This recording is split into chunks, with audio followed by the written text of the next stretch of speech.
Cebu City Health Office, the Cebu City Hall, and Department of Health. So I'll be presenting to you the datas, region-wide datas, because again, we are commemorating the lost lives of our brothers and sisters who have HIV. So this commemorative activity, this is to spread awareness to everyone. That is why we have attendees from different sectors, especially students, because with every individual's knowledge about HIV, then we can break stigma and discrimination. Because root cause of this all, it's because of stigma and discrimination.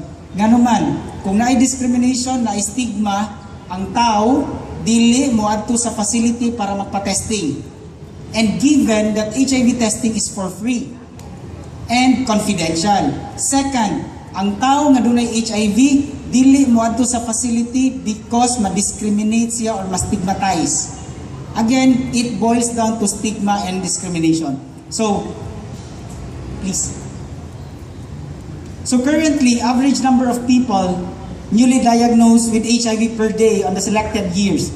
So, in 2009, we are only diagnosing 2 people with HIV. That's every day.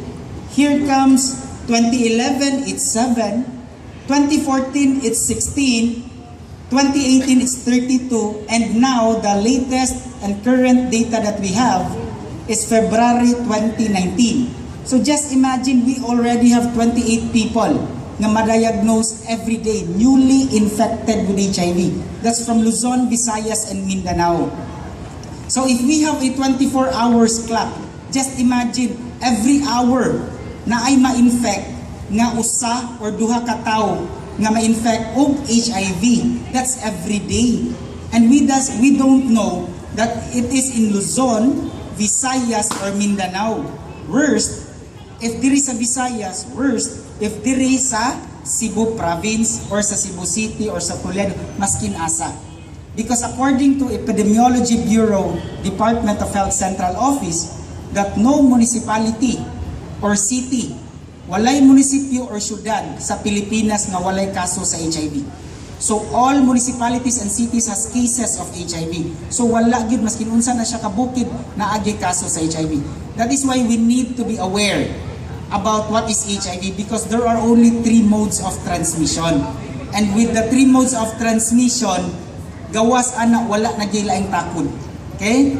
The 3 modes of transmission ganina nga giingon sa San Carlos students, it is unprotected penetrative sex. That's 1. Second is infected blood and blood products.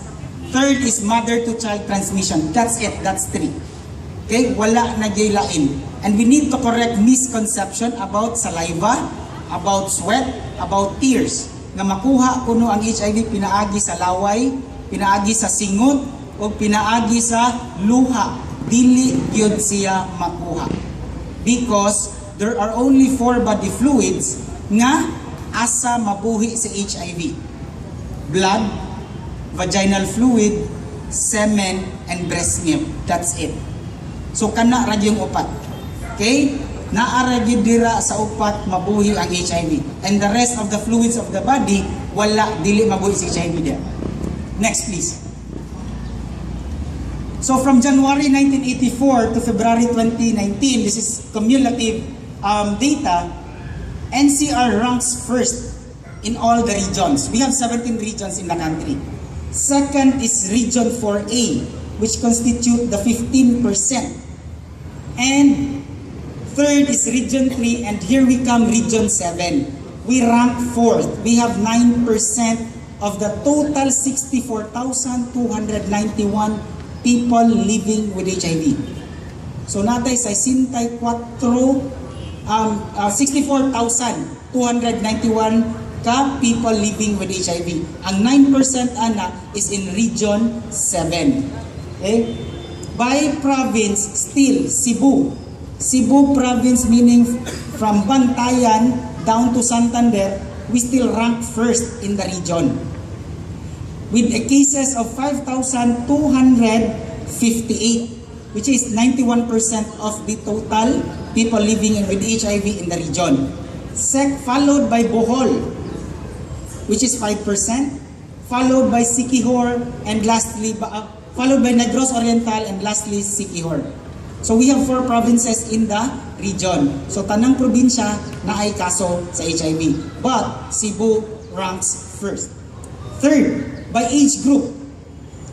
Among these 5,258, 75% of that number,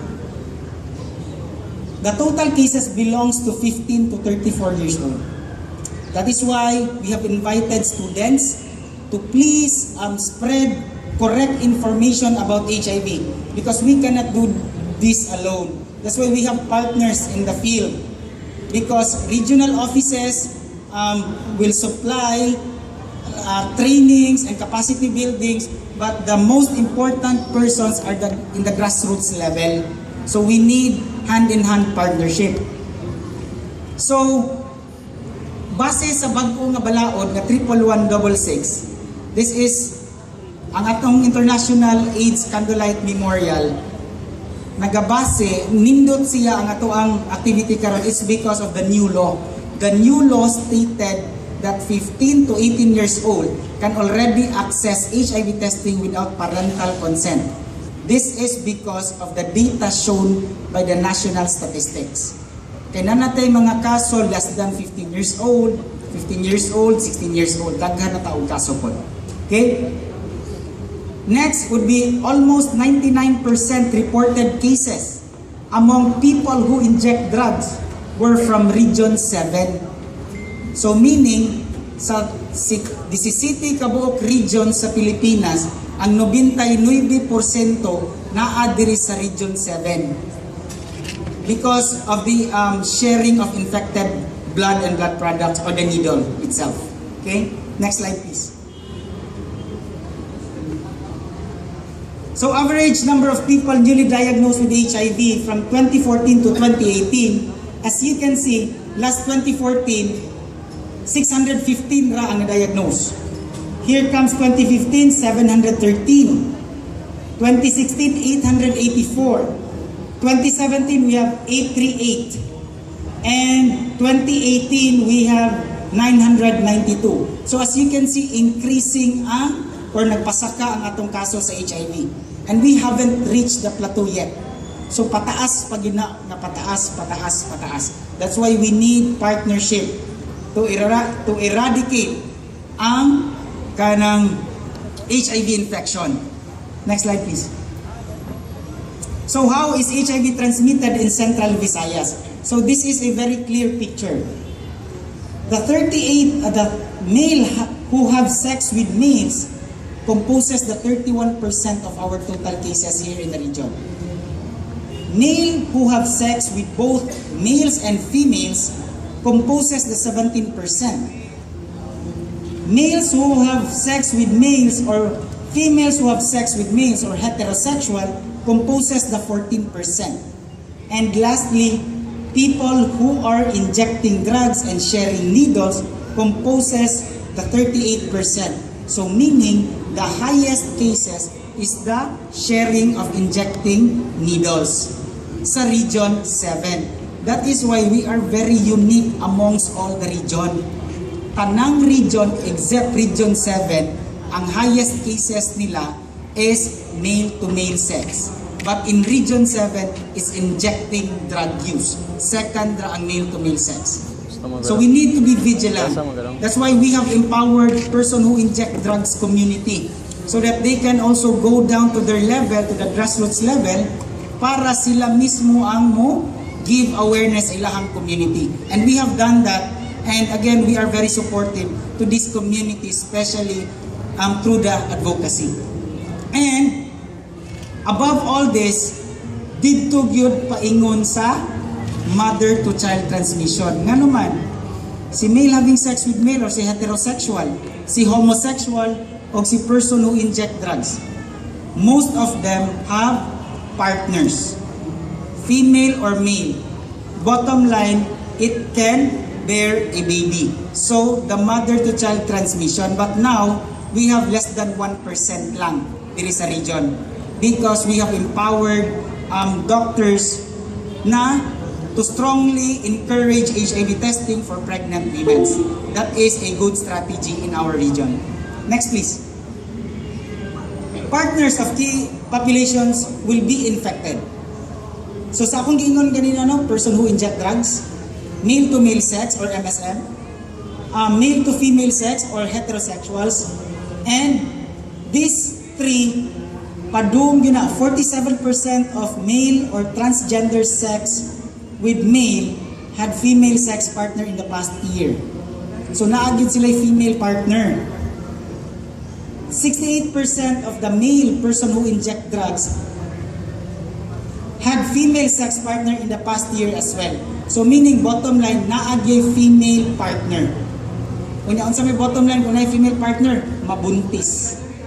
So that is why there is a risk to a mother-to-child transmission. We need to increase awareness nga as early as 12 weeks, pwede na yung mag-antiretroviral drugs treatment ang pregnant women para less ang chance na matransmit sa baby ang virus. Next slide please.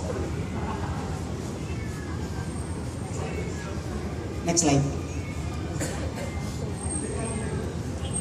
The investment that Cebu needs to make. So we need to flash this. It's because there are two prongs. It's prevention and treatment. Now, given that we have 5,700 cases in the region, we need, kung mag-prevention lang ta para dili musaka atong 5,700, we need a 3,200 per MSM. And 4,000 per person who inject drugs investment para dili musaka ang HIV sa ato ang region, especially Cebu province. Now, for the treatment itself, must kanapuon siya. It's because mahal ang tambal nga antiretroviral drugs, but then again, it is given for free sa government. Ang investment-wise, mas dako sa treatment compared to the prevention. Diba? When we say prevention, gamay raman kayo, HIV awareness, commodities, that's it. When in terms of treatment, it's all about the medication, laboratory, dako kaayo siya og investment. That's why we have encouraged LGUs, especially our partners, LGUs, to invest on the prevention now. Kay basig magsisita nga sa treatment na ta mag-invest di kaya sa atong LGU. Next slide please. So as HIV and STI prevention program, so this is our initiative. That's why we have a good programming in the region. First is availability of free voluntary HIV counseling and testing services. We have a lot of testing services or facilities in the region, especially in Cebu province. Okay? And namely, city health offices and municipal health offices has free and voluntary HIV testing because Region 7 is giving away free commodities like for example, HIV testing kits for free and confidential. Second, 100% condom use program, especially for entertainment establishment. So, this initiative is every establishment, we have given them awareness about condom use program and also about HIV programming. That is why medyo na-halt yun nato ang infection in terms of this key population. But still, we still sigihan paghapon na namo og advocate. Third, peer education and outreach. We have LGUs nga naay volunteers, nga naay global fund kanang global fund assisted nga mga chows and case managers. So they are the ones who help the LGU. So we are very thankful sa global fund support, especially manpower support. But then again, dili kita magsalig sa global fund permi because anytime soon they will withdraw. So we need to stand sa ato ang self, sa ato ang LGU, we need to prepare on that. Okay? But I hope kung mawala si global fund, dili mawala ang HIV program sa inyo ang mga LGUs. Fourth, multi-sectoral coordinative through regional service delivery network. We have service delivery network in the region. So it is composed of different stakeholders and partners, even faith-based organization. So dito itakol kung unsay problema sa usa ka people living with HIV. And then we need to agree on unsaon namo pagsulbad ana. So it's just a matter of agreements sa different agencies. Fifth, empowerment of communities. Now we are celebrating International AIDS Candlelight Memorial, and this is one way to empower communities, especially students. We need to empower them because, again, by word of mouth lang, mukalat na siya nga ang HIV dili angay kahadlukan. That's it. We need to be aware about the basics of HIV. That's the main goal. Number 6, community assemblies to reduce stigma. The Cebu City Council Anti-Discrimination Commission, we are very happy to partner with them because again, this is not only for HIV program. HIV program is also a mental health program, and as well as discrimination is already incorporated. So we need to hand in hand lang para to have a good output or result. Number 7, augmentation of resources to social hygiene clinics.